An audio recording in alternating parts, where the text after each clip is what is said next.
Whoa, what's up? What's up? So I have to do the intro right now because Chana's doing something weird with his I don't know, whatever electric vehicle he has. Whatever not cool electric vehicle he has. Yeah. What's up? So it's me and Aaron. What's up, Aaron? What's up, man? How's it going? I'm good, man. How's your Tuesday so far? It's going well. Can't complain. Good. I'm glad to hear it. I cannot complain. Life How's is good. the weather? I don't know. It's pretty hot as usual. Yeah. How about over there? Miserable. It's really hot and really humid. Really humid. I sweat just standing outside. So Really? I'm not a fan of that. But you have that what is that called? What is that thing that you installed in your garage? Oh, in the garage? Yeah, the mini split. That Mini helps. split. Yeah, that helps. It keeps the garage cool, but just man, being outside. I had to come home from work today to meet a delivery driver, and I timed it to where I could meet somebody who was buying a subwoofer off of me. So I met him, opened the garage door, was helping him load up the subwoofer into the truck, and I was just like already sweating. And I had to go back to work, man. So I had to towel off before I went to work because it Yeah. was ridiculous. But yeah, it's funny, man. I this guy came to pick up one of the big subwoofers that I bought that is just not going to fit in the house. And as he was pulling up to pick it up, I had a guy loading a pallet with speakers into the garage. But as I was pulling down the road, I also saw two speakers that were already standing up. Okay, let me back up. Let's tell the story the right way. I got a call around 11 or so, and this not UPS, but freight truck delivery guy said, "I've got your stuff. I'm heading your way." And I said, "Cool. I'll meet you there in about 30 minutes." I was driving down my road. I saw two packages, and I thought, "Oh, he's already unloaded them. I just need to sign for them." And then as I'm opening the garage door up, the guy pulls up to pick up his subwoofer. I'm bringing in the speakers that are from the outside of the garage, and then the delivery guy is bringing the pallet up with more speakers. And I was like, "I thought these were yours." And he said, "Oh no, those were already here." So I got 6 speakers in today and got rid of 1. So the math Yeah. isn't mathing here. I'm stopping taking speakers because the next month I'm just going to try to blitz a lot of reviews, and then I'm going to just slow down again, give myself like more time to breathe. But I got a lot of free time. I'm trying to get some stuff. I got some plans. I got some ideas that I want to get done. And yeah, I think people are going to be excited about what's coming up as far as what I've got for a review. I know you've got at least one of the things that I'm going to be reviewing, so we can talk about that in a minute. Yeah. And yeah, I'm pretty excited about where everything is going right now. And in about a month, I'm gonna slow back down. But for the next month, I'm going to be blitzing it. So we're probably talking about 2, maybe 3 videos a week for the next 4 or 5 weeks. Wow. Yeah. Well, Yeah. you're pretty quick at popping out the videos though. I try to take my time. I try to, we have different Yeah. styles, let's just say, right? Yeah, no, for Our style sure. of Not reviewing is totally editing. different. Yeah, I don't spend time editing stuff. I just don't. I sit down and just go and I talk, and then I'll edit out the excess stuff. Try to make, a 15, 20-minute video out of the content that I've recorded. Right, But right. Well, sometimes I can cut a lot out, and they other always times say it's not much. they always say you should try to make the type of video that you would want, right? Yeah. So when I first started reviewing the audio stuff, there were very few reviewers, and I was like, man, there's not any like nice quality looking stuff because I was used Yeah. to watching like MKBHD type of thing, and I'm like, oh Right. man, all the B-roll looks nice and smooth, and so I started doing those types of videos, and I actually started getting away from those for a while. Mhm. But I'm like, that's what I do. I like making nice looking Yeah. video, even if what does it have to do with the actual review? I don't know. I don't know. Maybe People it just makes appreciate it it, more though. pleasing. I like it. I watch other videos, and they'll do B-roll and things like that, and I enjoy watching it, but it's just not something that I care to spend a lot of time on, and I think my audience is kind of cool with not seeing it. As long as they can get a quick snippet of what the product I'm reviewing looks like or some kind of size reference. That's why I like hold the smaller speakers just to give people an idea, and Yeah. then I just sit down and talk about it and go and try to wrap it up as quickly as I can. The funny thing, and maybe you run into this, is there will be times where I think it's gonna be a quick, simple review, Mm. and in my head, I'm thinking I can probably get away with, 1 to 2, maybe 3 edits, but not more than that. And those will be the ones where I wind up fumbling my words, or I maybe have a long period of something where I don't say anything because I forgot what I was gonna talk about, and I wind up editing the heck out of those. And Mm. the other ones, I don't edit as much. And it's just sometimes I would rather just go live and do the reviews that way, but they don't look as good. The picture quality doesn't look as good live. So I just don't. Yeah, well, I enjoy your videos and I enjoy your style of your style of just very objective, but also you do lots of different things. You kind of finding your own way of doing things now. Yeah. Compared to 4 when you years in first and I'm started, it's still different, right? Yeah. 4 years in and I'm still finding my own way. Even I just kind of changed up the format again and I've gone back to doing pros, cons, and recommendations at the beginning and then doing the objective where I used to just talk about whatever I felt worthy of talking about. Either I don't know. I didn't break it up, I guess is what I'm trying to say. So now it's a pretty clear point of, hey, these are the pros, these are the cons, this is how I recommend using it or not using it. And Yeah. then here's the objective data, and then I go on. And I like that format for me better because it helps me to kind of stay on track. Otherwise, I can go off and I can wind up having to edit out 5 minutes of me talking Yeah, about it's like something very another specific. 30-minute video. We don't Yeah. want that. Oh, glad Chana's back. Yay. Yeah, well, we were just talking about our styles of making videos and how they even change and evolve over the years, right? I just shot a try video. new, Yeah. right? Yeah. I just shot a video on one of these guys, a little tour video of the room here since we're settled. We're getting settled in the space. Yeah. What was that? Yeah. That was That's- good, man. I Yeah, like those dude. moves. I feel good, man. Holy shit. I can't tell you guys. This has been amazing. The last like couple of weeks have been since I got back from Sri Lanka have been amazing. That's awesome. Yeah, I mean, for sticking on the video thing, Yeah. I started doing videos. I was telling Aaron that at the beginning I was trying to do like real nice looking videos, right? B-roll. And then I kind of got away from that. I'm like, I just want to do something quick and talk about something, right? But I kind of want to go back to the other style of, nice looking footage, because when I first started, it was only about stuff that I really was excited about. Right. And I wanted to show people about this cool thing that I discovered or whatever it was. And so that's why it was Joe and Tell, because it's like show and tell, right? Yep. But after a while, I started seeing, other YouTube reviewers and some that maybe I kind of disagreed with as far as their approach to YouTube, kind of looking at it more as like a business. And I've had a business where I've had a retail business. And I understood what sales was about. Customer comes in and you would try to sell them something, but at the same time, my sales was a little different in that I would be okay with telling them, hey, there's nothing here for you, right? That's fine. And build that sort of trust, and maybe they'll come back next time and buy even more stuff, right? But I wouldn't try to sell every single person. Whereas I felt like a lot of the reviewers were trying to sell everybody on everything that they came across. And I didn't want to be that type of reviewer. So I kind of, it's kind of weird because it started making my videos less, I don't know, I don't want to say less fun, but less enthusiastic about the products we could say it less fun. Well, less, I didn't want to come off as a shill, right? Oh, yeah. Oh, you kind of have to tamper your temper your excitement. Maybe? Kind of, right? Yeah. And so I'm like, that's not good, because some of these products I really am excited about. Yeah. Right. And so here I am trying to be like, trying to be like this, even though I'm like, no, this WiiM Ultra is pretty awesome. Like, it really is awesome. I want to just say it's awesome. Am I coming off as a shill? I don't care now. Now I feel like I've established myself to the point where, like, anybody who's watched my channel knows that I'm not trying to push anything that I don't really care about, right? So I feel like I've earned that. How about that? Yeah, I've earned the right to say, hey, I really like something, and show some nice B-roll and get people excited about something that I think is cool. So yeah. Like Everyday Jay says, Chana had epic B-roll on his AV10 video. Joe's looks cinematic. Dude, thank you.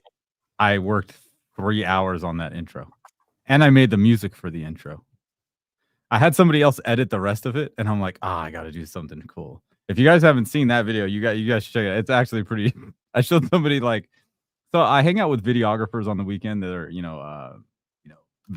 videoing. They're making a video of the wedding, right?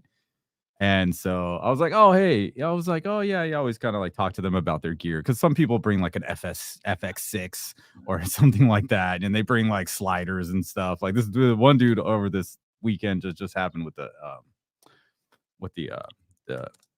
Indian wedding. Mhm. That guy brought sliders and all this kind of stuff. I was like, damn, all right, cool.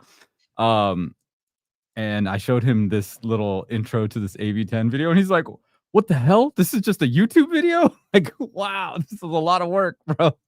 Yeah. Yeah, so I'm kind of curious how much people out there value the video production aspect of a product review versus maybe the effort spent on doing extreme objective data, right? Providing that is a lot of work too that's behind the scenes that you may not notice. Having to put a speaker up on this clip is probably a lot of work, right? And so acquiring the clip is a lot of work. Acquiring the clip, or how about even coming up with a nice outline or script and a way of reviewing things so that it flows naturally. That's work also. And then even afterwards, how about taking the time to respond to all the comments? Oh, yeah. You know, I feel like sometimes we're almost like a mini forum for every one of the products, right? Because people will have questions. Hey, does this work? How does this? And then if you take the time to answer all those, you're kind of like like a support. Your support for that product after that, for every product you review. I got this one. Please help me. I bought the second amplification, Denon and Onkyo subwoofer not working at all, while the subwoofer is working on 4 ohm plus 4 ohm, not 8 ohm. Thank you for advice across all of your videos from Italy. I was like, what does this even mean? Like, what is actually, I'd love to help you. I have no idea what you're talking about. But yeah, no, I dude, it's definitely a lot of work. Yeah. So I'm just kind of curious how much people value all of those aspects, because to try to make a video that has all of those, something that's short, has nice B-roll, objective data, subjective, entertaining, all those things, that's a lot of work, right? Yeah. So I'm wondering if you had to sacrifice one of those, right? Because of time. Are you asking everybody in the chat? I'm wondering, I bet it's different for every person, right? I bet some people like, I don't care at all about the B-roll. I just don't care. And then some people who really, really do care about that and the script and how it comes off. And based on the popularity, I think, of some YouTube channels, I think that even though a lot of people here would say, oh, I just care about the data, I think that the numbers show otherwise, right? They care about a catchy thumbnail. They care about the whole thing being engaging. I think that's what the numbers themselves show for the general population. Yeah, that's true. There's certain things that if you really want to grow your channel, you kind of got to do certain things. And I think for most part, like us as a group, we don't really want to do that, and that's fine. So let the other guys do what they want to do, and that's cool. Whatever. Okay. All right. Yeah, I don't want to do B-roll. I don't have the best. Chana just said it took 3 hours to do that, to create B-roll. I'm like, dude, it takes me like, I can just create the video and edit it and have it done in 3 hours, and I don't have to worry about B-roll. But have you even seen it? That doesn't count for the hours that I spend measuring and then getting the data and then analyzing the data and then running my scripts through the data and making sure everything looks right and all that kind of stuff, and then posting it on my website. My website, I'm sick of my own website. Like, I don't even want to post the data there anymore. I'm just kind of over it. It's 24 seconds, bro. The first 24 seconds took me 3 hours. Yeah, that's a lot. I put my energy in other things. Can you chat GPT? Can you chat GPT your write up and just double check it? Like if you said, all right, here's my video, here's the transcript from my video. Yeah. Put it in this format that I always use. And like, I wonder if that would work. Maybe one day that now. I do a chat GPT. Well, hold on, GPT. But there's a YouTube plugin, transcript plugin that I use, and that works for me. But it's bringing up the program that I use for my website, loading the data to it. I have to post it somewhere. It's just a process, man, and it takes probably an extra hour. Which, isn't that long, but it adds up when I've already spent no telling how many hours creating a video.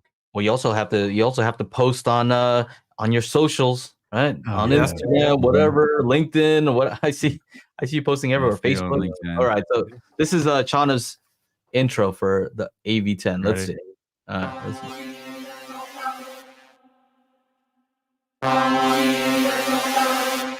Got lots of noise.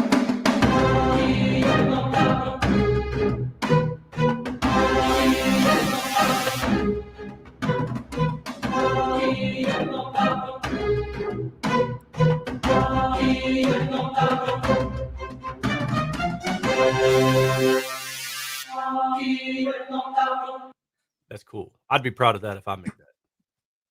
That's pretty Yeah. good. Yeah, I used Yeah. to take a lot of time doing stuff like that. Yeah, it's fun if there's like, I figured, hey, this is a $7,000 inanimate object. Let me make it as cool looking as possible. And I just gotten a new like sound audio package thing that has all the cinematic stuff, and I was just like kind of playing around with it at work. I'm like, ooh, what if I make like a little thing, a little audio thing, and then just cut the edit to that? I'm like, oh, okay. And yeah, Yeah. a lot of hands. I think at the end of the day, though, it actually sells more product. I know it sounds weird, and it's not really my job to sell product, but I think for these companies, having some nice looking B-roll for somebody who's like on the fence about it, and they see it like, man, that looks cool. I can imagine that on my desk or in my living room. Yeah. Actually, I have. Here's one I did a while back. I used to do a lot of stuff like this. Like here's the clips, the fives. Yeah. I have the audio muted on purpose because Oh, see, my one was there's no copyright there. Oh yeah, look at that. It's all flipping around. Yeah, look at that. like the graphics. Yeah. Little And motion graphics is all tracking. Look at that guy. I know. Who's he? Sick. Yeah. Hold on. Did you see how long that runtime was, Chana? 32 No. minutes. Oh yeah, probably. That Joe's older videos had all kinds of stuff. And then he's like humming and hawing at the end, like, where do I put this on the leaderboard? Yeah. That's like Yeah, another remember the 5 leaderboard. minutes. He remember- made long ones, dude. He made One long of the videos. first videos I saw of Joe, I was like, this guy does measurements? That's cool. And then Amir was like, you're welcome for me teaching you how to do measurements. And then we were just like, bro, calm down. Yeah. Been doing measurements since before you thought of your website. Yeah. Yeah, that video has 132,000 views. That's pretty good. So I guess maybe it helps. I don't know. Maybe it's hard to say. Like sometimes I'll try stuff and I think the video will do well and it doesn't. And then man, the iLoud speakers that I just reviewed, that video was less than 9 minutes long. It's probably the shortest review video I've ever done. That's what I'm talking about, bro. I didn't have anything to say about them. It was just kind of like, all right, they're desktop monitor speakers. So what are your here? How about this? I wasn't excited about them because they were just so plain. I guess that's really the best. Like most of the time, I'm either excited about a speaker because I'm excited because it looks good or it sounds good or both, or maybe I'm excited to do a review because it's something that I'm really interested in. Even if I don't like it, I'm just really interested in it, period. Right. But these, I was just kind of like, and I wound up taking 20 minutes of video and chopping it down to 8. And I was thinking, okay. All right. So how about this? Since you're the one that that's worth listening to, right? Oh yeah. Yeah, that's right. You guys remember that too. So what'd you call it? So what do you use at your desk? Because that's important. These Kali LP-UNFs. So that's important though, because you have options. You could use the iLouds, right? Depending on if you have to send them back or not. But the fact that you choose to use the LP-UNF, right? LP-UNF. LP-UNF. Yeah, not the INs. Yes. So LP-UNF. That means something, right? I think that's important because if somebody's wondering, like, oh, what should I use at my desk? I don't have too much space. And the fact that you use those, I think that means a lot. You know? Yeah. The Kalis are great, man. Yeah. Kalis are great. There's really not, I mean, and they're $300 a pair. Like I've got a video plan for like a desktop monitor budget bookshelf speaker shootout under $300. I think is the price I'm keeping them. So I've got some Micas coming, some RB42s. But I mean, those aren't that good, bro. This is even when I watch my I've old got to videos, include them I'm though like, because everybody keeps asking about them. So I'm setting the budget at 300, which is where the Kalis are, 300 and below. So I'm going to include the Numi, the Mica. There's a couple other. I think there's an edifier in there that I've already reviewed. So I'm just going to throw them all in the video, and I'm going to be like, all right, here's what I think. This one sucks. This one sucks. This one sucks. This one's good. well, I already know, so you know The that LP even if I look at my old review, I can still stand by it because we didn't have the LP-UNFs back then, right? But now that those are out, I can say compared to those, it's not even close, right? Yeah. It's not even not, and Oh, I was I happy about those because they had a lot of bass, right? I forget. Yeah, you reviewed that. That's right. Dude, That's the one I sold a bunch of those. asked me about. I sold a bunch of those because they sent me a pallet. So I did the show. Chana was there a few years back. Shout out to Chana. Yeah, just for fun. We're like, hey, let's do a room of the least expensive speakers, least expensive amplifier, least expensive everything, and just show them at this show where everything's expensive. Yeah. Right. And so Micah ended up sending me a pallet of these speakers. I'm like, what the hell am I going to do with a pallet of these speakers? Then he was like a dealer on the side of the street, just slinging speakers, dude. He sold so many speakers that weekend. I was just like, what the heck? Because all these people, like even across the way, those ugly ass like washing machine size speakers with these horns on them that weren't even like there wasn't even a finish. It was just like wood, like like they didn't even do anything and just yeah. What do you well, call there it? are lots of expensive speakers around, Yeah, right? $10,000, dude, across the hall, right there, door right across. What was it, Joe, with the amp? 99. These were $99, and then the amp was $250, right? $50 or something like that. It was like under $200 with $20 cables at the time, right? Like get everything. Yeah. The cables cost almost more than the speakers. And just for the audiophiles, I put one of those tube preamps so they could see some little tubes. Right. I like that. Anyway, I was showing the system, streaming music to it, and these guys were loving it. And the proof is in the fact that they ended up buying pretty much all of them. Like this whole pallet worth. I'm like, I don't want to go home with any of these speakers. I'm not with the company. I just don't want to go home with them. So if you don't buy them, I have to put them in the storage. So please buy them. Right. And people were like just walking out with boxes. Right. Yeah. They had two. Some people had two. And everybody's like, what the, where are they selling these? Like, why are people walking out with speakers?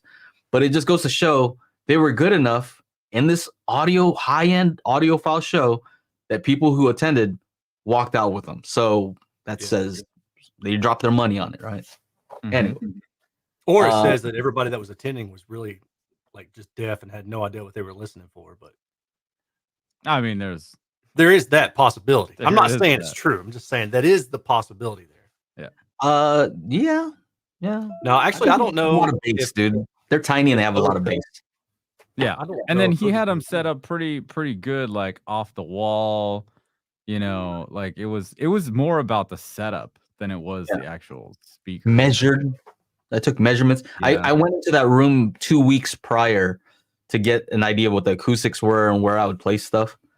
Yeah. So 2 weeks before the show, I already knew where I was going to put everything. But anyway, that should be interesting. I actually am using that LP-UNF in the bathroom right now. Just a single one connected to the WiiM Pro Plus, right? Dude, he's partying in the bathroom. Aaron, what? Don't... No, dude, I cut my hair, bro. Yeah, he's got his hair in the bathroom. He needs music. I'm listening to Audio Unleashed, and I'm listening to, I have him playing out of that. It's a good speaker. Yeah, that's a good combo, actually. Hey, speaking of shilling, yeah. Just kidding. No, I got a. You guys probably would laugh at this. I got a because you get like sponsor type videos or requests all the time, right? Like, well, how much do you want to advertise this thing for us? And the only one that I've taken up so far is Crutchfield. But I had one recently from a company. I don't want to say who it is because I don't want to sound like I'm advertising for them. But it's a vaping company, and I was just like, no, hard pass. And then the guy replied back. They said, see this email because he replied back this morning. Just to give additional information, this thing has nothing to do with smoking, by the way. These products do not contain tobacco, or electricity It's at wacky all. tobacco. Check out the brief and the FAQ attached and let me know what you think. Like, no, dude, I don't want to support that. What a weird, like, that's not even the right demographic, I don't think. Like, what are you gonna do? You're gonna test them? Maybe you should throw them on, you know, some kind of test device. I got one for life insurance. I'm just gonna start telling them, like, give me $5,000. If you want to give me $5,000, I'll advertise this thing for you. It's going to be a 30-second clip. It's not going to be a minute. It's not going to be 2 minutes. I'm not going to do what you tell me to do. You're going to give me a boatload of money for advertising this stupid thing. And then I'm going to set all my videos to no ads, so people don't have to see an ad. I don't have to monetize the video then. Just say 5Gs, and then whatever device it is, it doesn't even have to be audio related. Just have it on the clipple, just being scanned by the clipple, and that's it. Yeah. That's your ad. That's how you do ads. I can do that. No one else is gonna have an ad like that. Product placement, right? And that's it. Yeah, if they say yes to it, then that's on them. That's right. That's their problem, not mine. That's right. It's just funny the stuff that we get. I've gotten some weird ones, and I know y'all have too. So. Oh yeah. Yeah, don't click on any water ones, right? Yeah, no water ones. No, forget that. What about the miniature chainsaw? Have y'all gotten that one? A miniature chainsaw? No, I get like chainsaw. I got like women's watches, and I'm like, we love your channel. We think our product would resonate with your. I'm like, are they trying to get men to buy stuff for their woman? Maybe that I like is that a thing? I don't know. Yeah, maybe so. Oh, Deadpool and Wolf. Man, I need to see that. Man, I've had this shirt. My mom actually bought me this shirt like 5 or 6 or 7 years ago. It's tonight. I will go see that tonight. But I've actually got another NSYNC shirt too that I wear. But I was like, oh yeah, now NSYNC's cool. Like, I've been telling people I like boy bands getting judged hardcore. Now NSYNC's cool. Yeah. I can see this tonight. No spoilers. Right next door. Man, you need to go see it. It's excellent. If I were close to you, I'd go see it with you again. Oh, I love it. I laughed so hard. Aaron's so many throwbacks, so many Easter eggs. Premium dine-in cinema experience. Oh, this is going to be great. What is this? You did something right, other than just Mary and Joe. Yep. What is that? A place in Pasadena, China? Yeah, Pasadena. Is it the one that's like all fancy? iPick, yeah. iPick is awesome, bro.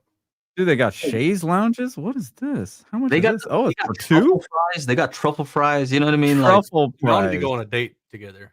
I'm telling you, they have blankets. So there's only like, they have I don't know. I'll guess like maybe 15 seats. No, 16 or even something like that. I'll show you guys what I'm looking at. This is iPick, bro. We've watched at iPick a bunch of times. Empty is occupied. Oh, so I can get into this guy.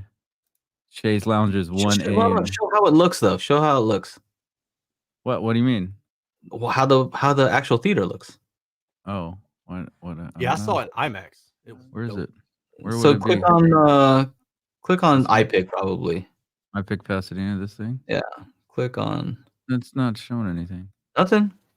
No, it's just a selected theater. What is this? This is their website. So Pasadena. Movies, wine and dine. Oh, look, in theater dining, view menu. What do we got here? It looks like snacks and shareables. Nachos grande. Where's the fries right there? Truffle fries. Boom. Truffle fries, $13.50. Popcorn small, $5.50. Hey, it's only $5 for popcorn. Hot pepper calamari friti. Sounds good. What is this, dude? Oh, Parmesan truffle fries. Oh, they got shrimp cob wrap. Joe, what's that? At Disneyland in Magic crab Kingdom, cake sandwich over by. I can't remember the name of the place. Oh, I bet Angela knows what I'm talking about. They serve the Monte Cristo, but they have the French fries with it. Oh, they're so good. I don't know what they are, but they got like Parmesan on them. They're like some of the best fries ever. Warm pretzel. Oh, dude, what is going on? What are we talking about right now? Anyway, so check out. Was awesome. Oh, here's Pasadena. This is what it looks like. Here, let's see what you got. Let me see what kind of pics you got. This is the only. I think that's the only picture, and then the address. Browse another location. Yeah, I don't know.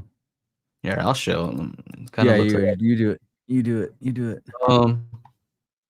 See how it looks kind of fancy. They look Oh, is that what the chaises look like? Oh, I see. So it is for see, two look, people. you got a table right there. You can just eat. That's This cool. is a little area right before you go in. You know, so it's fancy. Dude. It's Yeah, I fancy- haven't seen a movie in the theater in a long time. Joe and I were supposed to have a date night to go see Dune 2 in the theater, but he didn't. He's like, no, Watch it at home. watch it at home. It I was just nice. watch it at home. One empty premium plus B6. Should I take that seat? Is that the only one? Why is it so Hey, like bro. there's only one? I'm gonna take it. You should take a date. Pick one of the females you're talking to, and then. Oh, what are you talking about, Joe? Add voucher. No. Next. Not enough tickets selected. I need one ticket. Okay, $24 for a ticket. Holy shit! Look, let's get this thing back on the road here. Oh, yeah. Anyway, sorry. You guys are shopping for Good movie. It was a good movie, huh? It was an awesome movie. I can't wait to see it. So I'm gonna go see it tonight in 3 hours. Nice. Hell Okay. yeah. Go see it in 3D. Any products you guys got for review? Yeah, Chana, what do you got? What are you reviewing? What am I reviewing? I am reviewing a car. What that? A car That stereo? what is that car? It's called a Lucid. Oh, yeah, it's the Porsche wannabe, right? Isn't that what you were saying, Joe? No, I'm just saying nobody wants one of those. Oh, I don't know, man. I don't know. Nah. They're gonna want one after MKBHD said best sedan ever. Shit. Not just electric, but ever. How Well, many here, you know kids what? have You know a what? poster of that on their wall? Oh, well, dude, it's brand new, bro. Come on. Probably none. Yeah, I'm just no, saying, none. bro. None. But you know what? I was beating the pants off a Lamborghini today on the freeway. Like this, Nah, this that thing never is happened. faster than crap. Yo, That hell never yeah, happened, dude. bro. Yeah, dude. It was an orange Urus. You know, that thing's man. heavy. Listen, one of the first ways to know when somebody's lying about something is they start giving you extra details. Yeah. So now the thing is orange. You're going to tell us like the Yeah, it's pinstriping that it orange. had on it. No, I don't know about that. Come And on. If then there's not they- video, it doesn't. This thing didn't happen. And then they try to Dude. explain. They try to pronounce stuff like all accurate, like Urus, something like that. Like a Porsche, not a Porsche. You Come know what I on. mean? Yeah.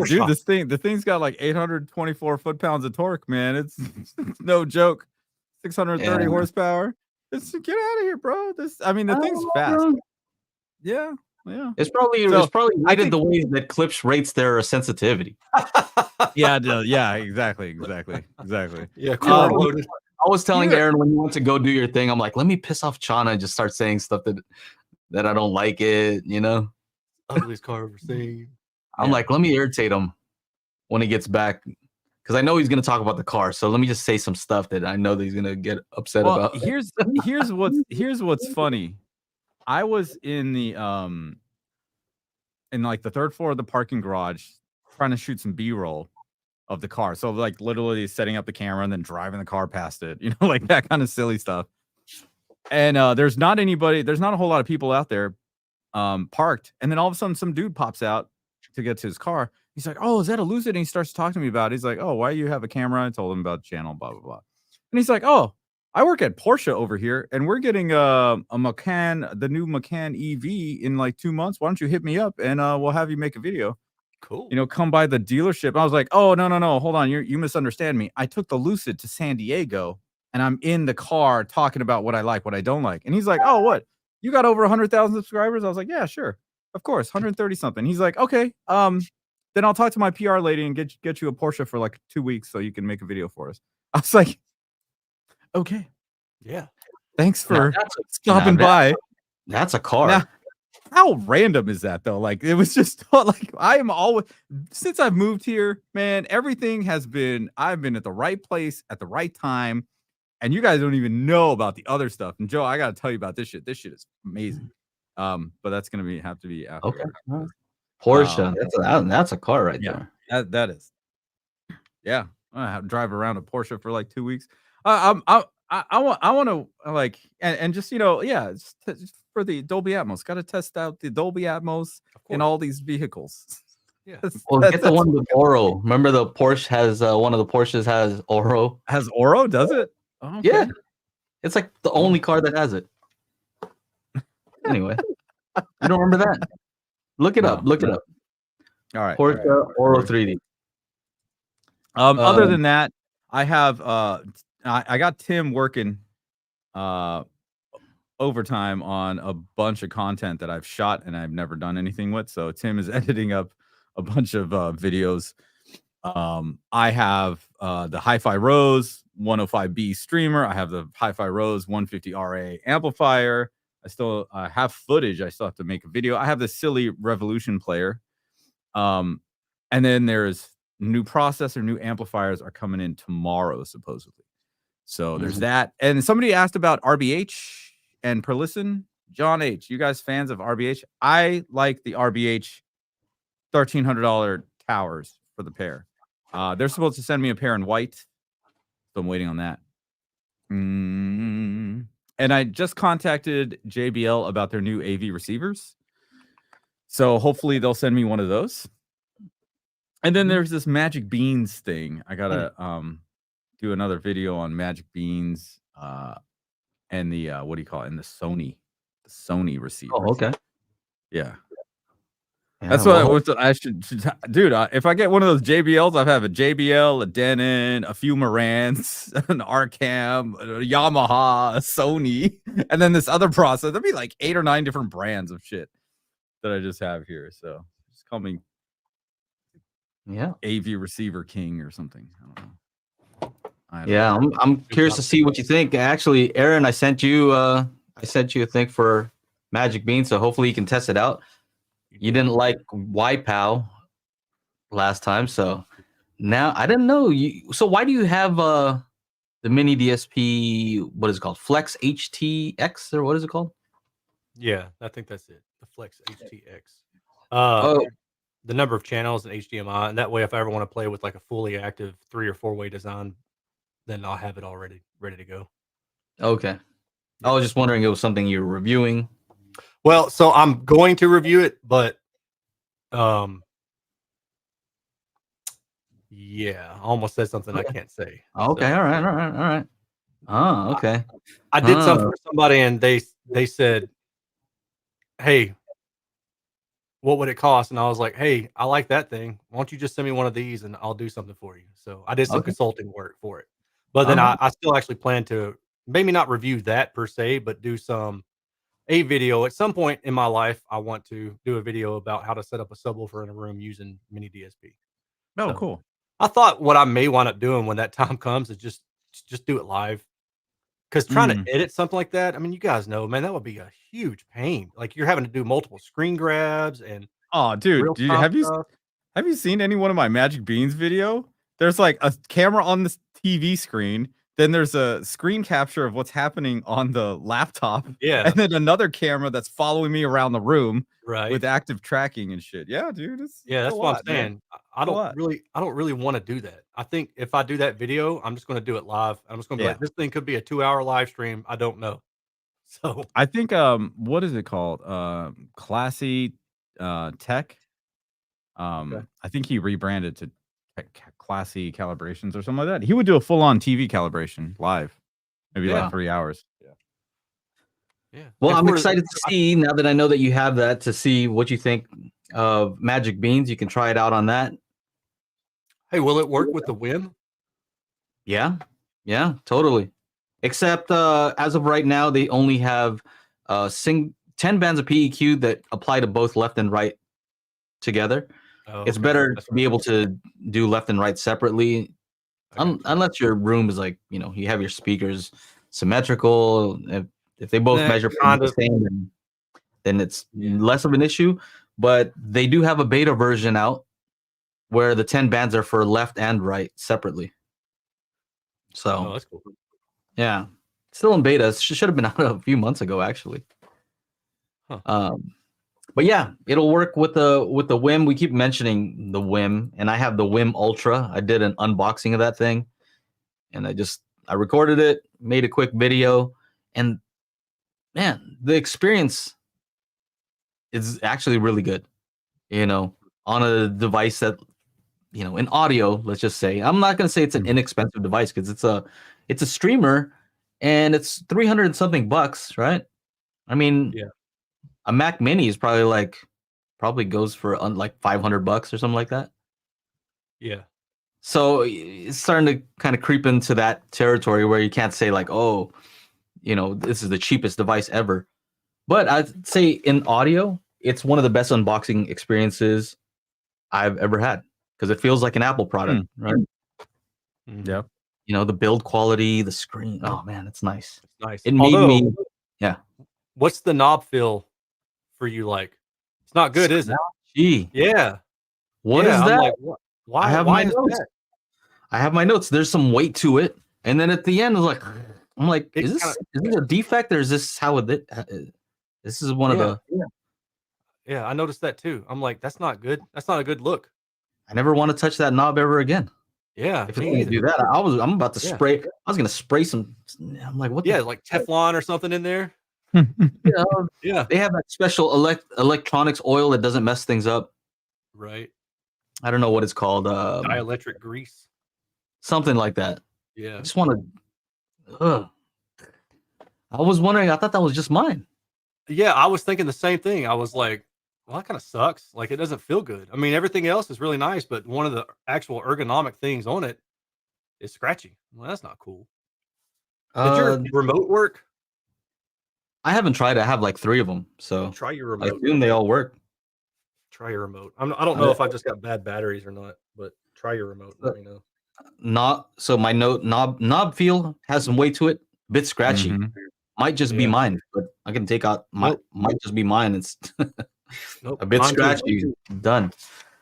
All right. So that's exciting. I guess quick takeaway, just seeing the screen and, you know, everything it does. The fact that it has sub out HDMI ARC, actually has a 3.5 trigger now. So if you have a Class D that has trigger, you can have it turn all those on. That's kind of cool, right? That's fantastic, dude. What about the room correction? Have you? What are we talking about here? 350? 329, 3 something. Yeah, like that. something like that. It's not too far above 3. I remember that. So it has a screen, has all that. It made me want to set up a 2-channel setup. Yeah. And as far as room correction, I tried it out. I had a call with one of their guys just to let them know what I thought about the room correction. And I know they're still testing, right? Yeah. So I'm like, I'll let you guys test because my initial impression, I'm like, it's not for me. Yeah. I don't like what I'm hearing at all. Right. And I don't like what I'm measuring. And what's funny is if I go into the forums and see what people think about it, they're like, oh, I could tell it made my system so much better. I'm like, really? Huh? Oh, okay. I guess if that's how you feel about it, then that's cool. But yeah, I'm excited about that thing. I think it's really cool. That with you know, some decent amps. Yeah, I think that's a ticket. I've actually got it right now. I'm listening to the Bacart A10, the Anniversary 10 bookshelf speaker, and I'm using that for the signal. Powered? Yeah, they're power speakers. That sounds like a nice combo. Yeah, it's a pretty cool combo. The Bacart, like, so I'm listening to them. They come with different master tunings. I don't know if you've reviewed any of those, but basically like DSP settings, you can load up on a thumb drive, plug it in the thing, and then load it in. So there's, I don't know, man, maybe like 10 different settings that you can download from their website. And I tested it in the default state, but right now I've got it in the warm state, and it's just way too sibilant. So I'm like, this has got to go. So the first thing I did was on that whim, I just grabbed the EQ and put a high shelf on the top end, brought it down like 2 dB. I was like, okay, that's better. So I'm going to have to put it back in its stock neutral state or whatever it was shipped in. Yeah, I have a weird relationship with Bacart, just because early on I sent them a different company an email, right? A different company, and then it turns out like how'd it go? Basically, it got around to Bacart, and it was like how the heck did they know that I sent out an email to this company? And it turns out that a reviewer, a YouTube reviewer, I'm not gonna say his name, but was like he was working for Bucart. I was like, dude, you're on YouTube reviewing this stuff, and you're not telling anybody working for this company. And I guess he was not liking the fact that I was telling him, hey, I have deals with some of these big companies, right? I've been paid by these companies, blah blah blah. Anyway, it was kind of weird. So I was like, dude, I don't know if I want to review any of your products right now because that's kind of sketchy. Yeah. I don't know if I want to be involved with this at all right now. But I don't think that person works there anymore. So I don't know if that person does videos anymore. I know who it is because you told me a long time ago. But yeah, maybe the person doesn't do videos anymore. But from what I've seen, the Bucart stuff looks like it measures well. They look cool. They sound good. So I would like to review some of their stuff now. Right? I think it's pretty clear. I could probably help you with that if you want. Yeah, but imagine somebody said very sketch. Imagine that. Imagine you email Bucart, right? And you mention a different company, and then all of a sudden that other company emails you, says like, "Hey, why are you talking about this and this?" So it was just very weird how that gets around. It's a smaller community though than sometimes even I realize, because sometimes I'll get CC'd on an email like I was talking about earlier about these doing advertisements, right, or sponsor type videos. And I'll be CC'd along with some of these guys, and they're big names, like 200, 300,000 plus subscribers. And I see them on these emails too. And I'm just thinking, I wonder if they're doing this, like if they're just like delete as soon as they get them, or if they entertain them.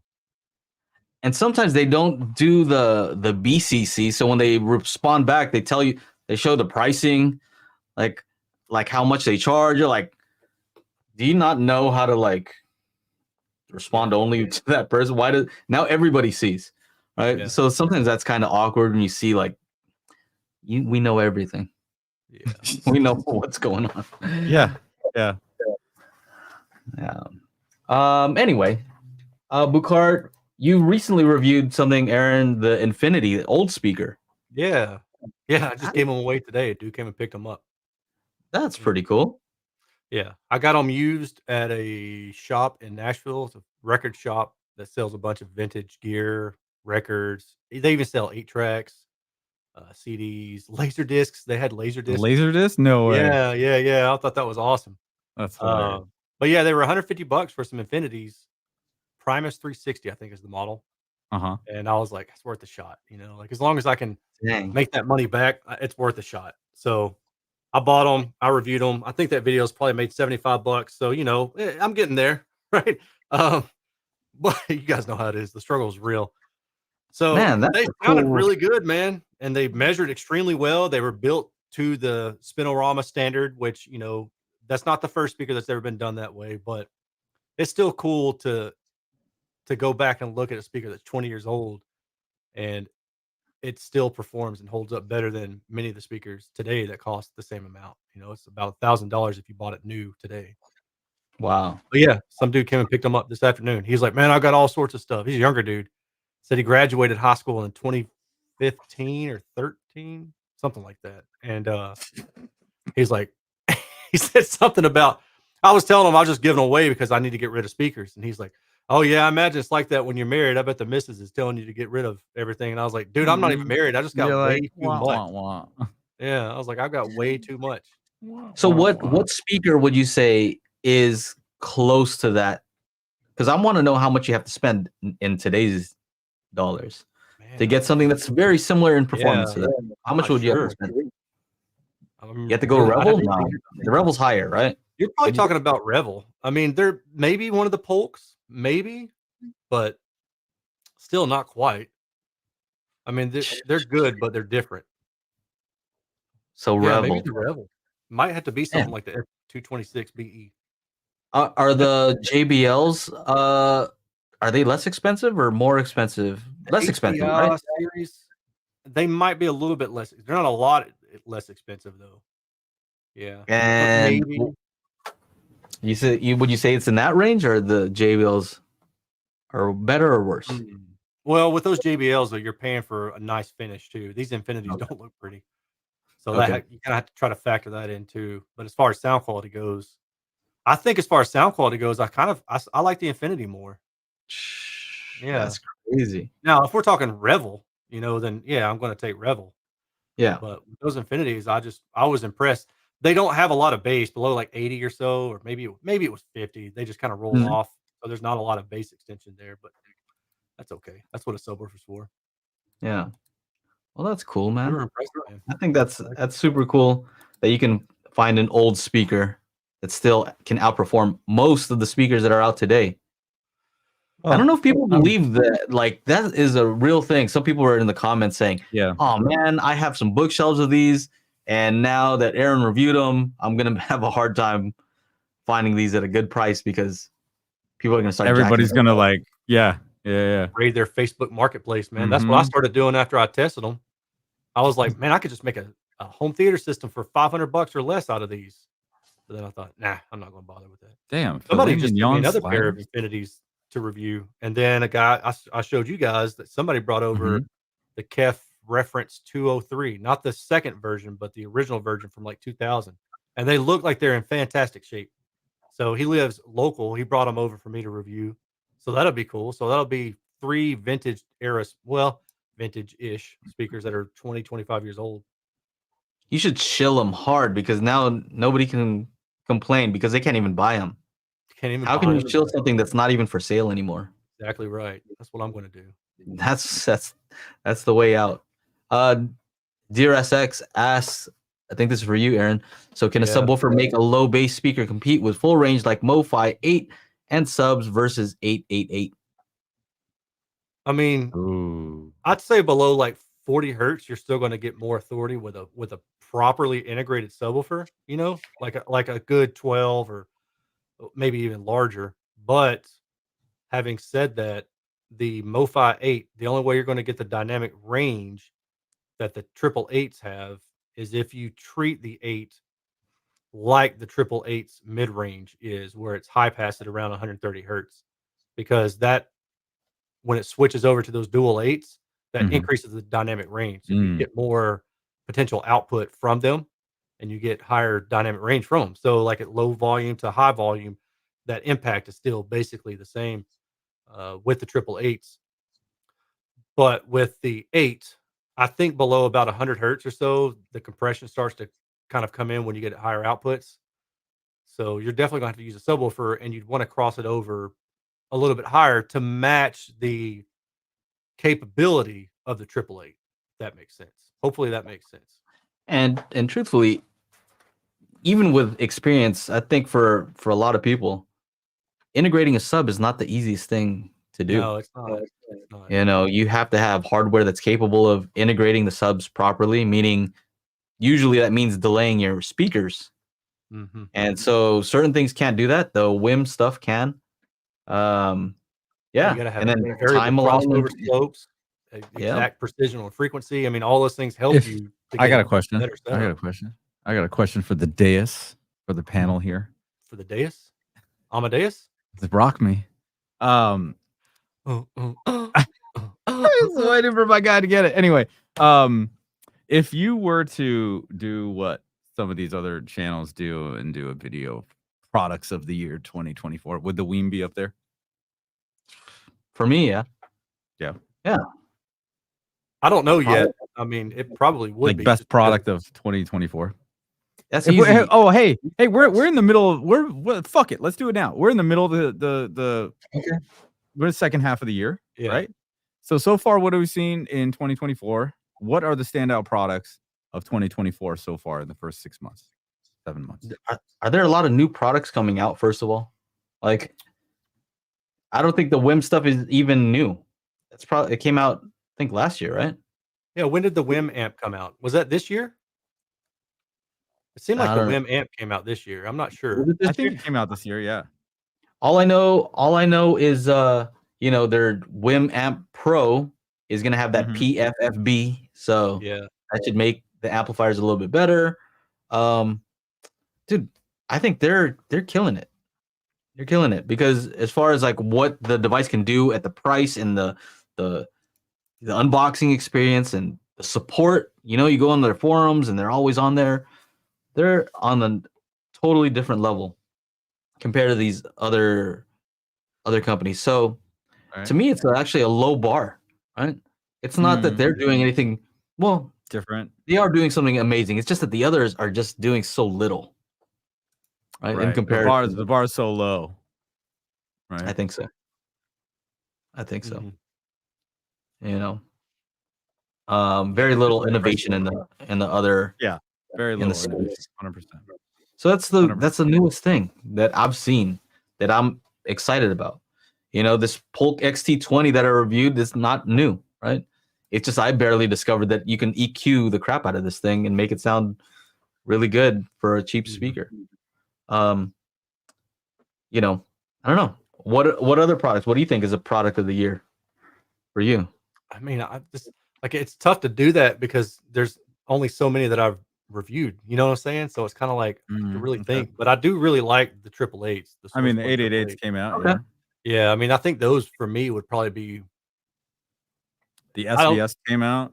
Yeah, those wouldn't be at the top of my list, unfortunately. The 888s would though. It's they. I don't know exactly where. I'm not saying they would be number one, but they might be. I'd have to think about what else I reviewed recently. But like the WiiM amp, I was really impressed with that, especially for the price. I mean, like Joe said, it's impressive what they're able to do for the money when you look at what other companies are charging, you know, and maybe like 2 or 3 times as much, and they're not doing really anything better or different. Yeah, right. So it's tough. But yeah, I really like the 888. And these Kef LSX II LTs that I just reviewed. I really like those because it's a small. I think they use like a 4.5-inch maybe coaxial driver, and it's in a really nice package. The only thing is that it doesn't have analog input, which was kind of a pain for me to test. But if you don't care about that, then who cares? But it has HDMI ARC on it. A lot of stuff you can do through the app. Set up like desk wall placement, treble, bass, extension, all that kind of stuff through the app. And I really like that. They're about $1,000, so that's going to be a harder sell for a lot of people to get them to think that has a value, quote unquote. When you're talking about WiiM has really a great value, right? But yeah, I like that Kef speaker a lot. It's not perfect, but I like it a lot. I like the LP-UNF. Yeah. Oh, I yeah. haven't even reviewed it yet. I still still need to review it, but I think that's a great little desktop speaker.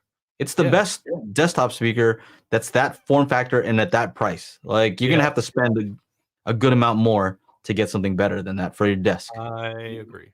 Yeah. So they don't. It's kind of weird because you start to converge on the same things, right? Like at a certain point, you and I are gonna agree. Like, yeah, this is what are you gonna get that's better? I don't know what's better than that.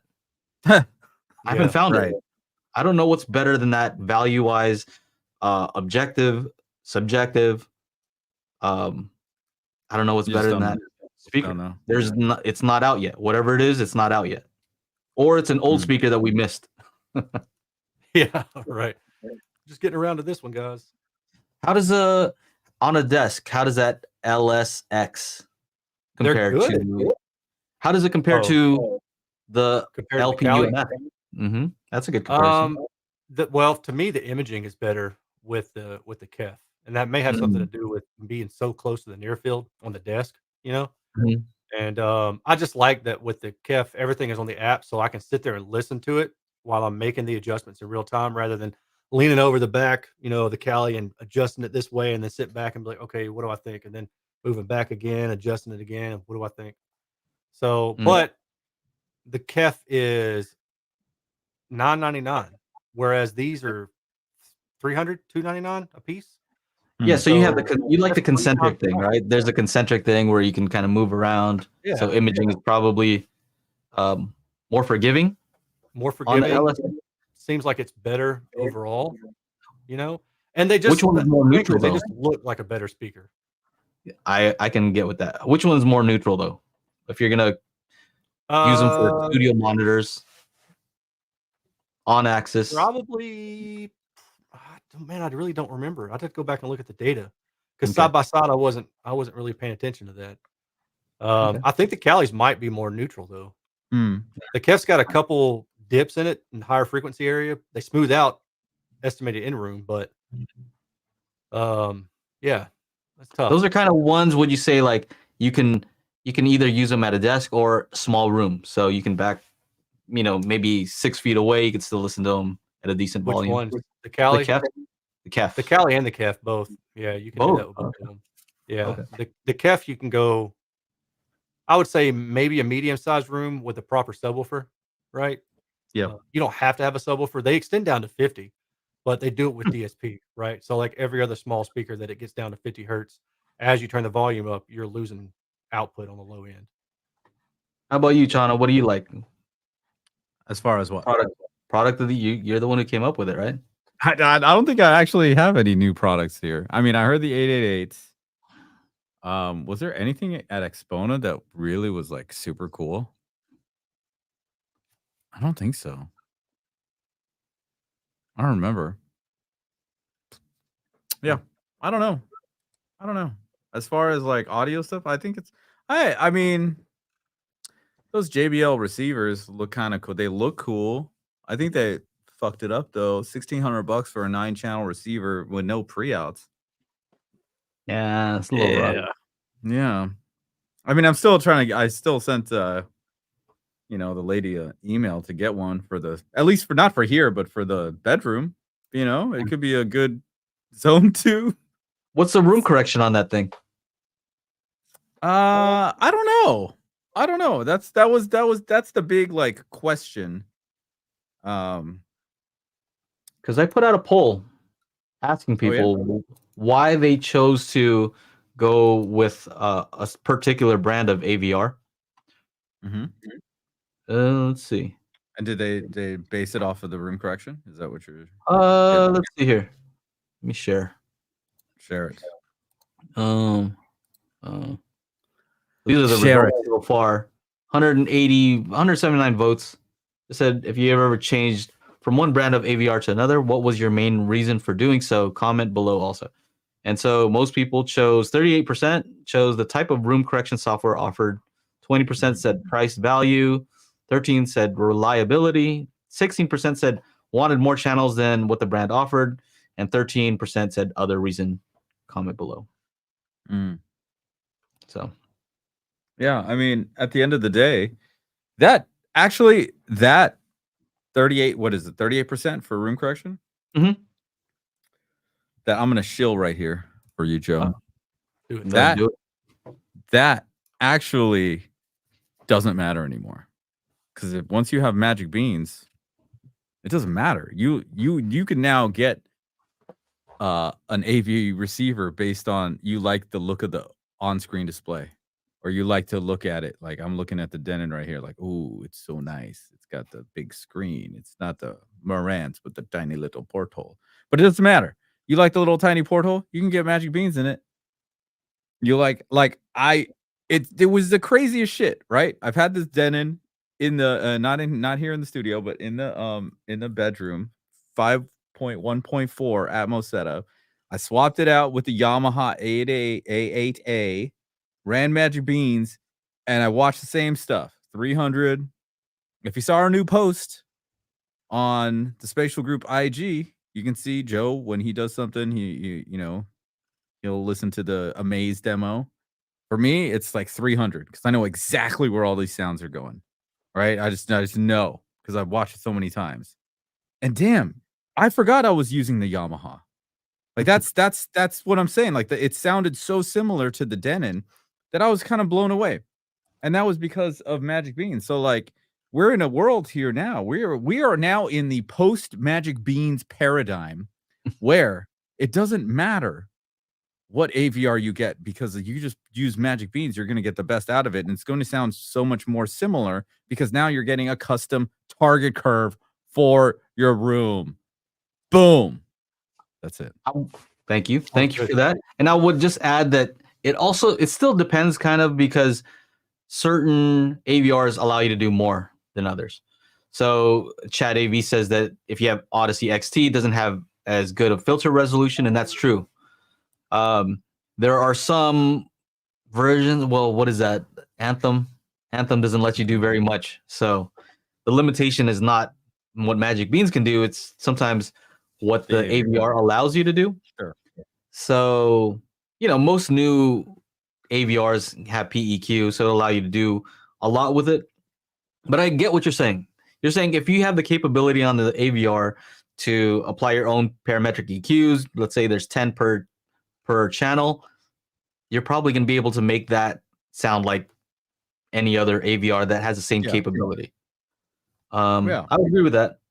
You're gonna get a similar experience.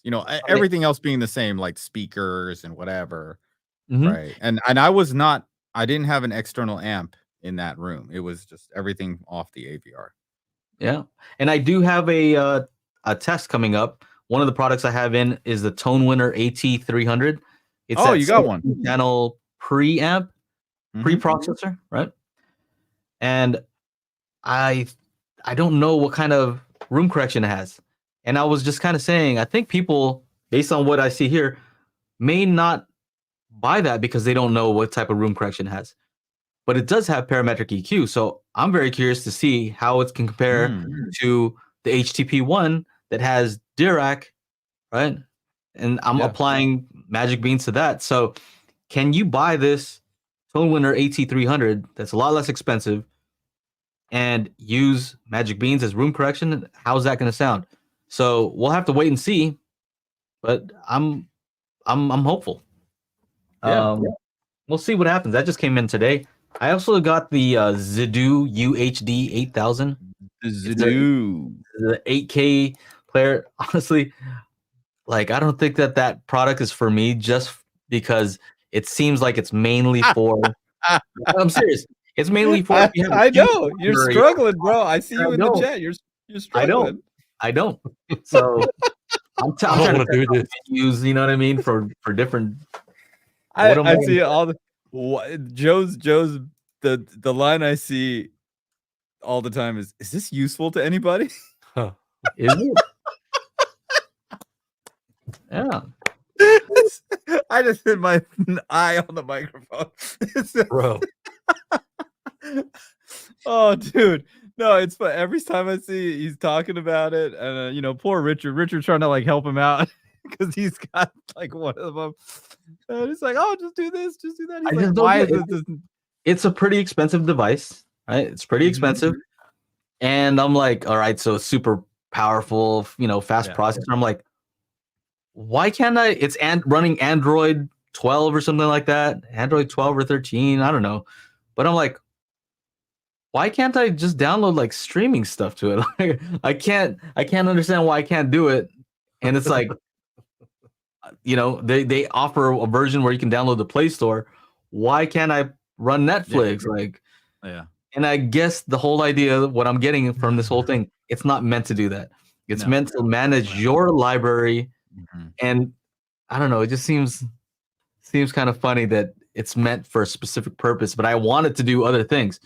But here's one thing. Here's for anybody who's interested, that does work well with Plex. So I downloaded the Plex app and everything worked. I did True HD pass-through, DTS, master audio, all that worked, HDR, everything worked.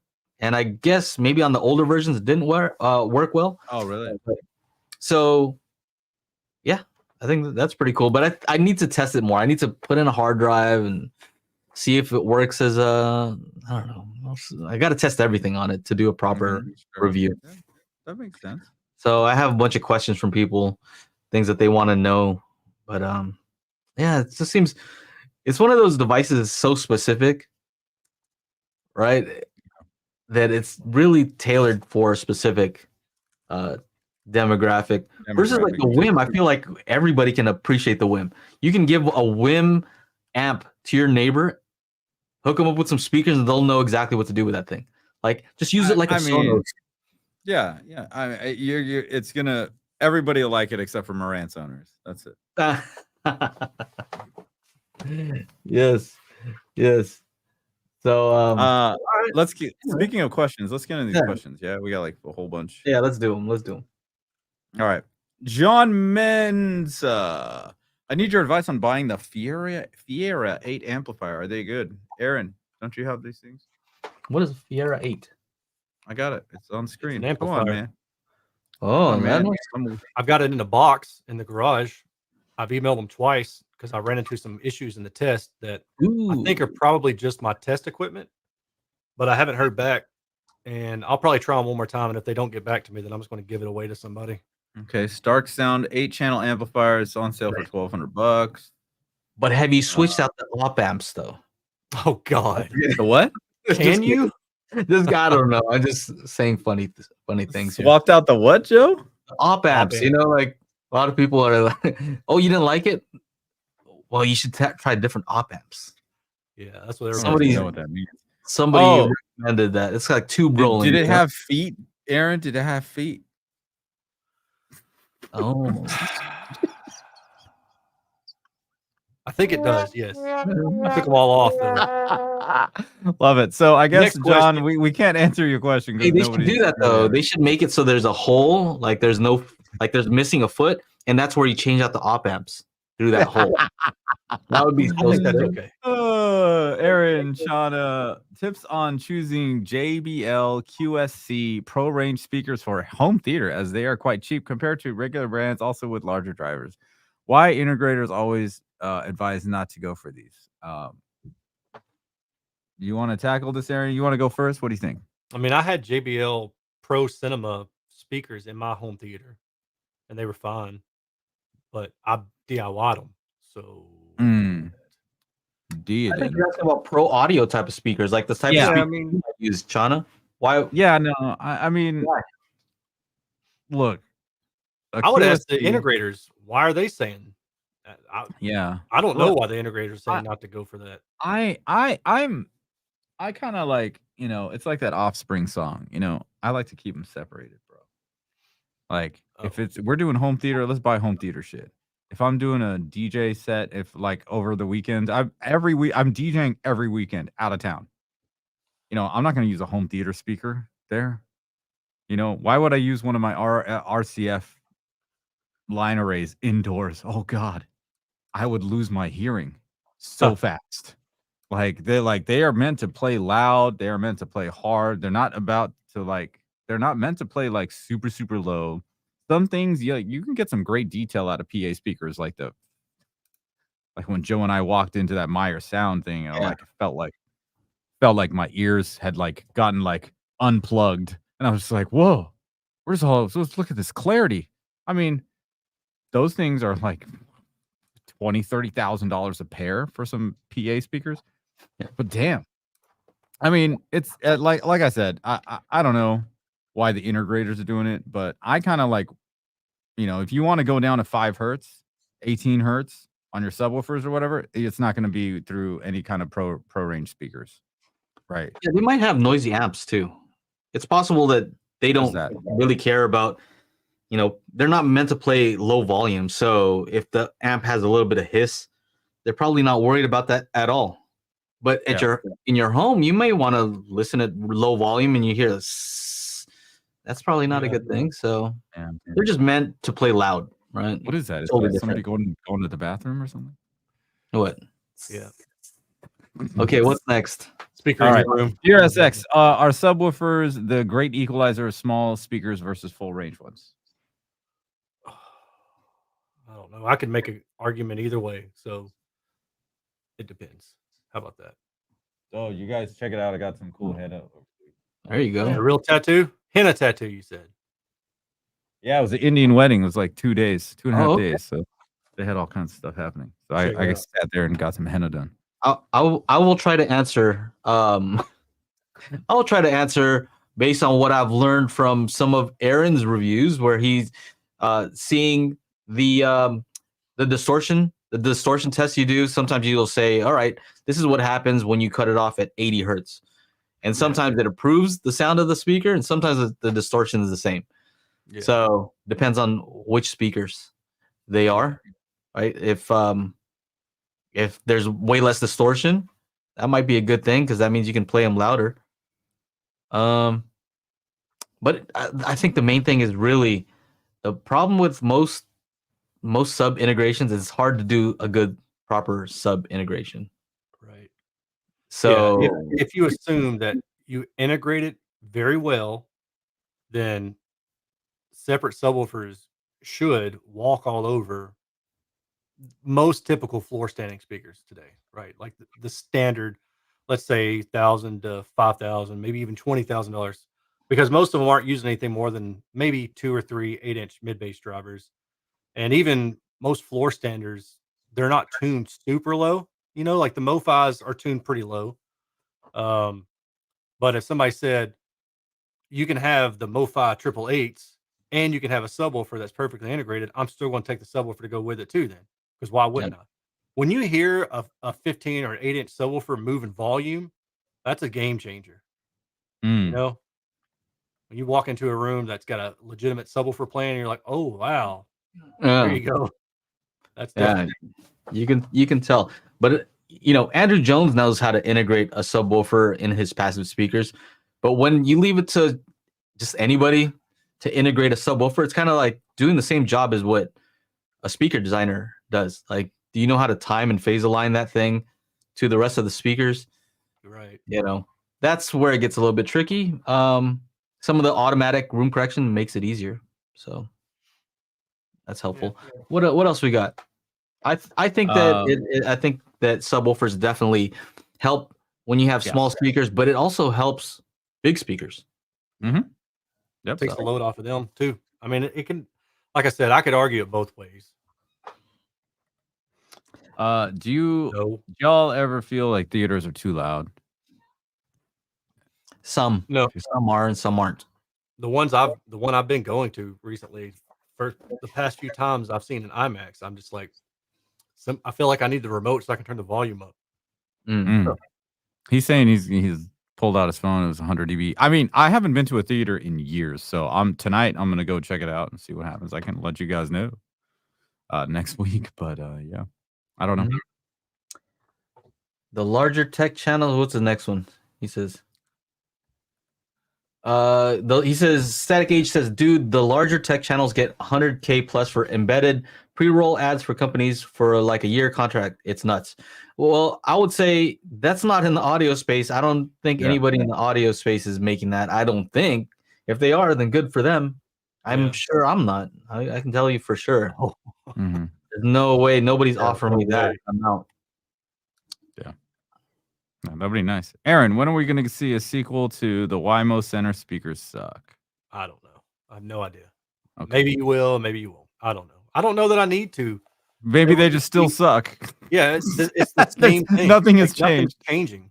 You know, they're still making the same designs. I mean, JBL just came out with their Stage 2, and they got a center channel with 4. I don't know. Oh yeah, I saw that. Yeah, they are, and a horn in the middle. And I'm like, it's going to be. I mean, maybe if it's a 2.5 way, then maybe they can alleviate some of it. But companies are still coming out with the same flawed MTM design, and unless it's a 3-way, and then you still have to. Still not guaranteed that it's going to be good, or coaxial. What's wrong with a single coaxial? What's wrong with this? Why wouldn't that be a good solution? Not enough output?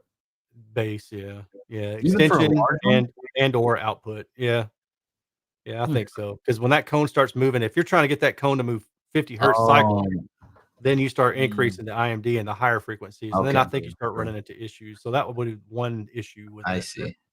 Okay, so how about a coaxial flank with 2 mid bass drivers? Mid bass drivers, yeah, that's fine. I think that, or a 3-way, tweeter on top, mid range below it, flank with. That would be a better design than MTM laid on its side. I mean, unless the MTM and the T is playing like ridiculously, you probably have to get it to like 800 hertz before it would really not have the problems that most of them have. Or I like the idea though of the concentric or the coaxial. The 2 mid bass, because you can sell that as a monitor. You can just flip it the other way and say, "Hey, here's a monitor." Whereas the other one, that would kind of be weird, right? Could you flip them on so they're tall when you had a 3-way design like that? It's kind of weird with the tweeter off, to the side. Right. Yeah. And would it sound okay even when it's flipped that way? Tweeter off to the side. Would that still be okay? What you're talking about? Yeah. Could. Yeah, I mean, like, I've seen a lot of monitors that are like that, where they'll have the mid-range and the tweeter, it's kind of like Mm. they're spaced kind of weird. It really just depends on where the crossover is, but most of the time, the problem is that the crossover can't be low enough to get around the issues because the tweeter just can't handle the power. It can't handle that being crossed that low. Got it. So without a grill, would that bother you? That look though? I think so. Are you feel like you'd be bothered by the Yeah, offset? listen, if I'm gonna spend money on something, I wanna like the look of it, Okay. you know? Right. I mean, that's how Fair it is. enough. That's why you wanted the 888s, because you love the look of it. I think they look cool, man. Well, even the name, it's all symmetrical. Even the name 888 Son! down the And then middle. that's a very lucky number, right? Sure. In certain cultures. I have no 888. idea. But it is now in this white man's culture.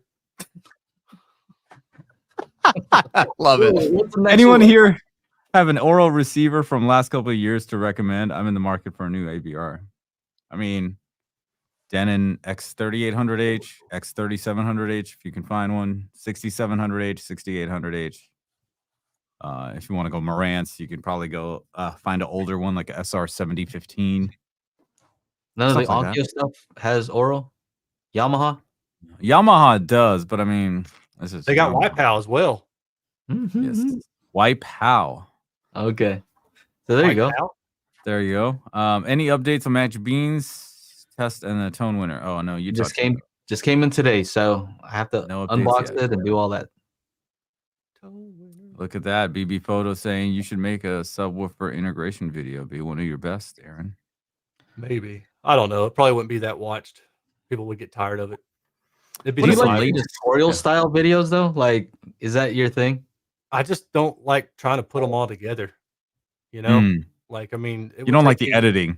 Yeah, it would probably take me a long time to do that and to edit it into something I'm happy with. Uh-huh. Where I'm just like, if this is more of a tutorial type thing, let me just do it live. And if somebody really wants to know, they can watch it. They can watch the Somebody whole really thing. wants that? How to do sub integration? I could do one. I mean, that's kind of what I do, right? Yeah. I do calibration stuff. I could do a I just sub don't wanna have integration. to Just don't use that multi-sub optimizer. Might sound worse. Oh, after. dude, that's the thing. That's the problem, though, right? I think people want a simple version. There's a lot of videos out there though that have the simple version because it's different if you have one sub or two subs. Because two subs you can kind of use them as a single sub, but once you start going beyond two, now you may want to use the alignment feature in RAW. Then you can get to MSO. It gets crazy. So simple version I can do. Paul Croson 606 says, what is the latest trend in AVR or audio processors? When are we going to start getting video processing in this, like audio correction built, but higher end video processing like MadVR built in? What is the latest trend? There's a lot of questions right there. What is the latest trend in audio processors? I don't think there is a trend, really. They've gotten their HDMI 2.1 boards fixed, hopefully. That was a big clusterfuck since 2020. We're 4 years down the road, and now finally everything's working, sort of. They were doing height virtualization, Dolby Atmos height virtualization a couple years ago. It's still in there. Not a lot of people. Some people use it. Some people don't. I feel it's unnecessary. What else? I don't think there's anything new, really, other than trying to make channel count higher. I can talk about the video processing part based on Go this Zidoo UHD 8000 because they have like some AI upscaling, AI this and that, AI AI things that are supposed to make the picture look better. And from what it seems, it actually shows you what it's doing. So it's analyzing each frame, so it can tell if there's skin tones, and it'll try to boost the saturation a bit on the skin, right? And it'll be able to tell when it's a sky or grass, things like that.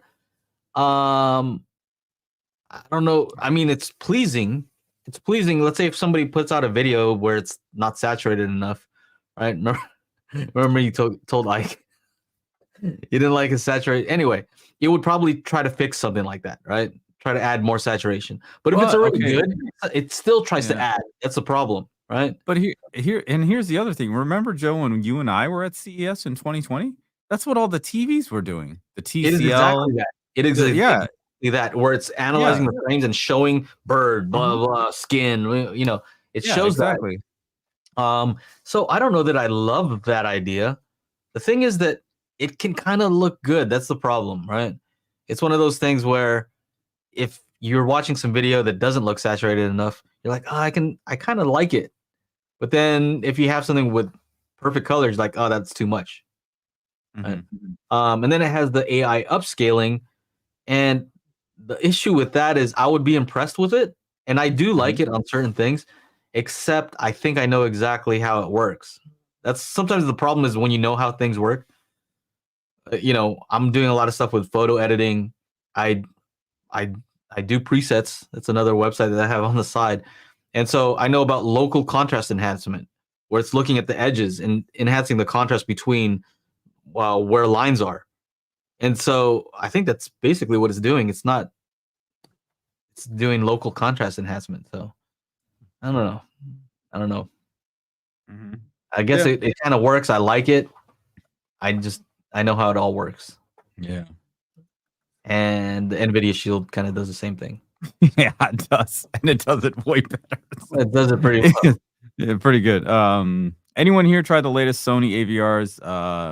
The 5000 ES got good reviews for the surround sound. I have the 3000 ES. I still haven't tried it. I got it when I was in Mammoth, and I had to bring it down with me in that rush of fleeing my home. But I haven't plugged it in yet. I do have the remote, so my only thing is, where's that stupid microphone? I might have to get a new microphone. Well, I was probably just run Magic Beans on it and see what's up. I don't. Yeah. All right. That's it.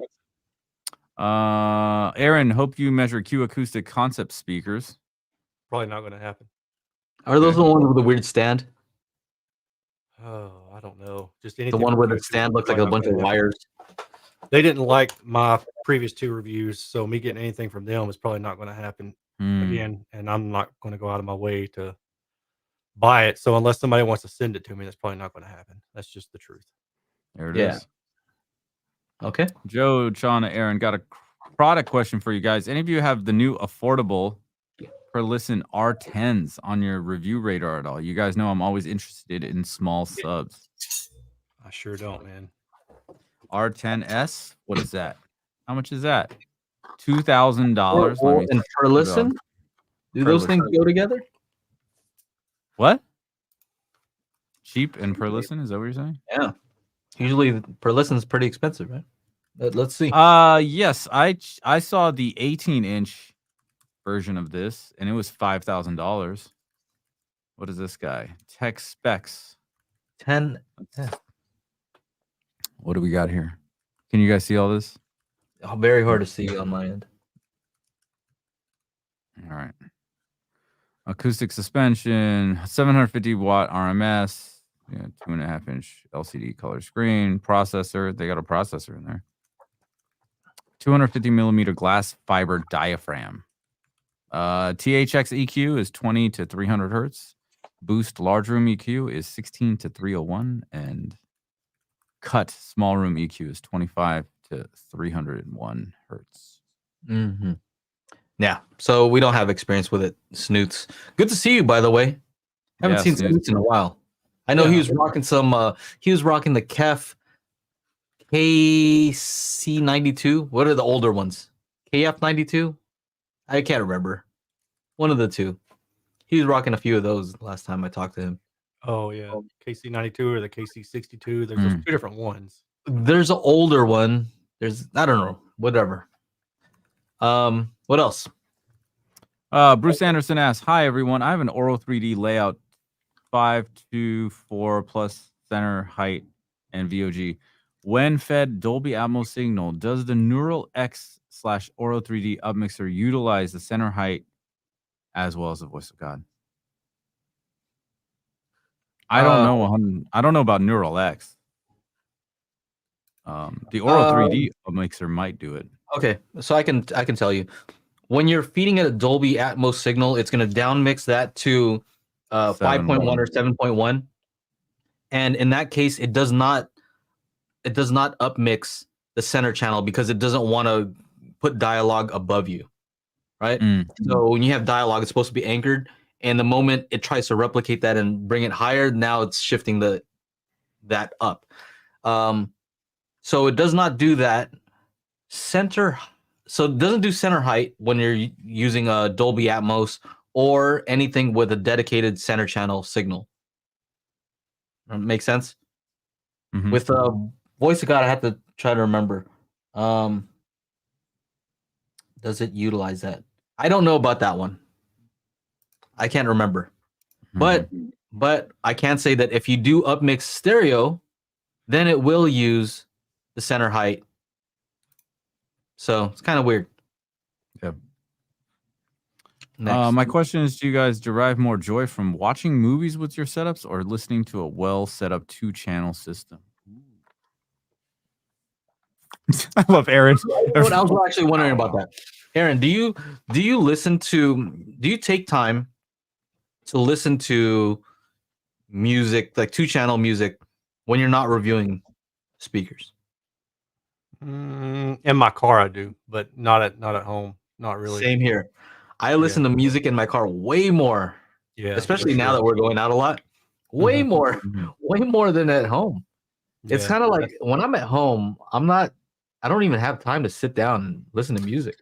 Yeah, I'm right there with you, man. All the other number of things that I could be doing or I should be doing. Yeah. So the time that I do have to sit down is spent reviewing. Yeah. I'm imagining though that the folks out there that like to have a drink, whatever that drink may be, I feel like they take the time to do that, right? They smoke a cigar, have a drink, and then listen to music, and that makes sense to me. Yeah. But that's just not something I do. Yeah. I just got a cold plunge set up, and then I got I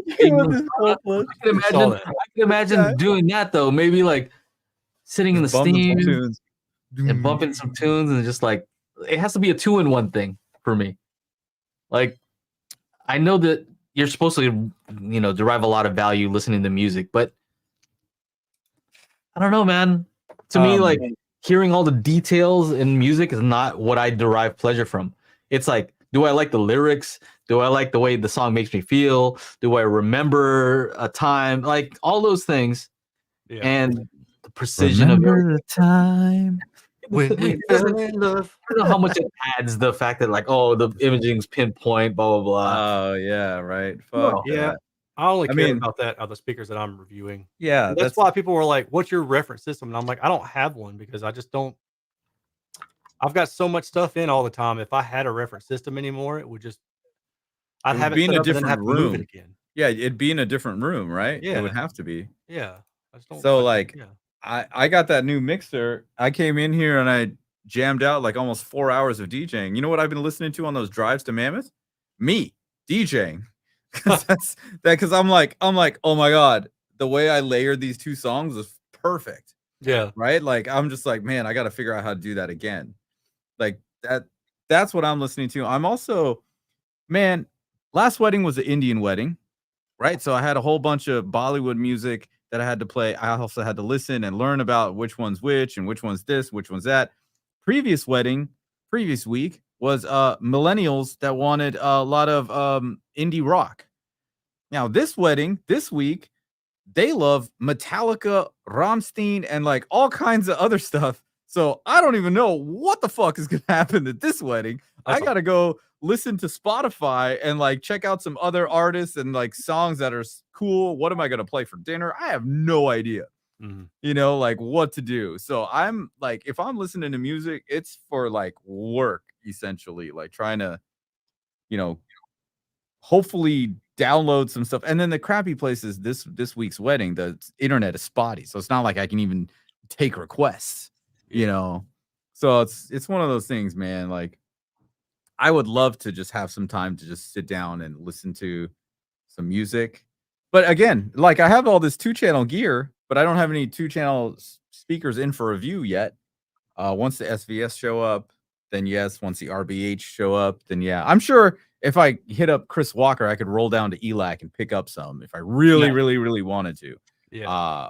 But I got so much other stuff to do. And even though I have like a little studio tour that I just made, like the shit's being like flipped around real quick in the next like 2 weeks. I'm gonna have more different shit in here. So to answer the question though, to answer this question specifically, sorry, were you? No, yeah, go ahead, go. Oh yeah. To answer the question, I enjoy. Here's what I do notice when I happen to just play music or Angelo's playing some music, right? Streaming it to the WiiM because it's so easy, and if the system sounds good, I do enjoy it more. I do, right? I tend to be like, hey, turn that up, or we'll listen for longer because I'm not annoyed by how it sounds. So whether that means I'm listening 10% more or 20% more, enjoying it a little bit more. I'm not saying I can't enjoy it with crappy speakers. I can still enjoy the music, but I do enjoy it more. Right. I guess it just depends on what I'm doing, right? If once I get back to the house, I'm like, okay, can I squeeze in an episode or a little bit of what is it? The House of the Dragon. Or, before I fall asleep, because I'm getting to the point where I don't know if it's just I'm old or I'm just not getting enough sleep or am waking up too early. Like I pass out. If it's like midnight, I'm like, Joe had me up to like 1 a.m. one day. I was just like, I'm fading, bro. I gotta go. I gotta leave. You're like, okay, leave. It was like at one of the after shows. Like he and I were the only ones left in the after show. We started talking about all kinds of other shit. And then I'm up, and it's time to go walk 3 miles. And then I'm listening to some shit on my headphones, right? And it's like I would like to just stay home, but I got to get some exercise in. So it's, dude, I think as the busier I get, the harder it's going to be for me to like sit down and listen to something, unless I'm sitting there to review it, right? Yeah. Like I want to finish that stupid House of Dragon, but I don't know when I'm going to get the chance, and it's okay. It's just a TV show. It's okay. I got to remind myself that. When I think about it, this is how it is for me. When I go and watch a movie in the theater and it's calibrated well, to me, I'm just impressed. Like, I'm like, man, I have a legit sounding theater over here. I'm just impressed. Like, man, I can't believe I can experience this like this, right? It's not that I wouldn't enjoy that movie otherwise. It's just awesome. Like, man, this sounds great. Or if I listen to music and it has a well-calibrated 2-channel setup, like, man, this sounds great. That's it. That's all it is. It doesn't mean I can't listen without it. You know what I mean? Yeah. And it also makes me think, man, I wish everybody could have this type of experience, right? At least a good 2-channel setup, having a neighbor, setting up a neighbor. I kind of want to do that. Like get some extra speakers, ask WiiM. Yeah, send me a bunch of like WiiM amps and let me just go bless a bunch of people with like setups. Dude, I did that with a friend of mine, my friend Jay. It was his birthday. What did I give him? I gave him the Polk towers. The Reserve. Yeah, the Polk Reserve. I gave him the Polk Reserve towers and the Cambridge Audio little integrated amp and streamer, because he just listens to music. And boom, that was and one of those 10-inch rail subs. That's what I'm gonna do now. I just decided I want to do that. I'm going to ask these companies to sponsor and be like, let me set up some people and go make a video and see what their reaction is. Because I already have a bunch of good stereos. I already have a bunch of setups. Yeah. In a bunch of rooms, right? So it's time for other people to experience it. So I'm gonna have dinner with the dude tomorrow. One of my friends from high school, he found my new Facebook account. And he lives here in Pasadena, and he's like, oh, I used to have a 7.1 setup, but now I live in I want to be respectful for my neighbors. It's an apartment, blah, blah, blah. And I'm like, dude. And then in my head, I'm like, I've got that brand new, unopened $1,000 Vizio Dolby Atmos soundbar with like surround speakers and a sub and like up firing, like little turn, it like turns up when it's on. I'm like, maybe we should just. It's exactly the same thing. I just had that same idea, Joe, because I got a storage unit filled with shit that's just sitting there. Like, I might as well like make a video about. Like, I have no place to put it, but he could use it, and it's just like it's the opposite of these like theater tours, home theater tours of like theaters that you probably can't 80, 90, 200,000. Yeah, too expensive. It's the opposite. Let's go to my living room. set up a, pimp my a stereo. nice setup and see how you react. You know what I mean? See how people Yeah. react to a nice setup with some good Dude. Magic Beans calibration Dude, using the he was spatial in- audio calibration toolkit. Of course. Oh, and like, do you know my friend Erica, who helped us out at the show? On one of her streams, I was like, "Hey, what's up, Erica?" She's like, "Oh, techno, blah blah blah." And then she's like, "Hey, could you use your product on my stereo?" And I was like, "Oh, your sound system, as long as it's Atmos." She's like, I don't know if it's Atmos." And then she hit me up on Instagram, and she's like, "I have this." And she's got some it's like some $1,500 like Samsung Dolby Atmos soundbar thing. It's supposed to be like one of the best ones. I'm like, dude, you totally have Atmos. She's like, I didn't know. So I'm like, yeah, let's make a video. I'll go over there and like let's dial your shit in. I can bring in some of my tracks and shit, and you can, we do like, dude, like I think that's like the way to go, because people may not have the stuff, may already have it. My friend Cameron that I'm talking about, I brought him here to the studio last week. And he heard some Atmos mixes, and he's just like, as soon as the bass kicked in on like Eat Sleep or like On My Knees, he was just like, he looked at me and was like, dude, this is nuts, bro.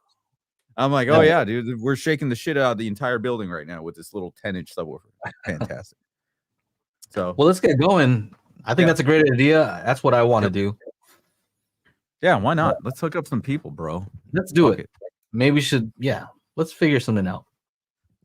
Should it be a thing on the Daily HiFi channel, a new segment, or a new YouTube channel? We'll figure it out. Yeah, but I gotta eat. That's what I gotta do. Oh yeah. I gotta sleep. Oh yeah, because you guys, you're big pimping over there. I hear. If you want to join the crew, go to crew.dailyhifi.com and sign up for the membership to be part of the after show. What other banners do we have? We have, oh yes, that's right. And if you want to support the channel with by buying some merch, go to shop.dailyhifi.com. Get yourself a Daily HiFi shirt, hoodie, hat, condoms. And then if you wanted to listen to, snuck that in. If you want to listen to the audio version of this podcast, go to anchor.fm/dailyhifi. On behalf of myself, Aaron, and Joe, thank you guys all so much for hanging out. We do this every Tuesday, 6 p.m. Pacific, 9 Eastern. And yeah, we'll see you next week.